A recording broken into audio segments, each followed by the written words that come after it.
జైనూరు మండలం దేవగూడ గ్రామానికి చెందిన ఓ మహిళ ఆగస్టు 31వ తేదీన తన సహోదరులను కలిసేందుకు సిరిపూర్ యు మండలంలోని కోహినూరుకు వెళ్లేందుకు జైనూరులో ఆటో కోసం వేచి ఉంది. అది గమనించిన auto driver Sheikh Magdum auto ఎక్కించుకున్నాడు. ఆ తరువాత మహిళతో అసభ్యకరంగా మాట్లాడిన షేక్ మగ్దుమ్ అనంతరం ఆమెపై లైంగిక దాడికి ప్రయత్నించాడు.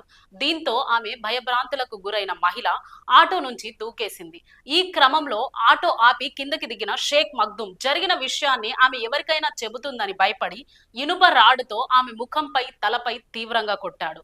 మహిళ సృహ తప్పడం గమనించి అక్కడి నుంచి పారిపోయాడు. అయితే రోడ్డుపై వెళుతున్న కొందరు వాహనదారులు ఆ మహిళను గుర్తించి స్థానిక ఆసుపత్రికి తరలించారు. ప్రాథమిక చికిత్స తరువాత ఆదిలాబాద్ రిమ్స్ కు తరలించగా మెరుగైన చికిత్స కోసం ఆమెను హైదరాబాద్ గాంధీ ఆసుపత్రికి తరలించారు.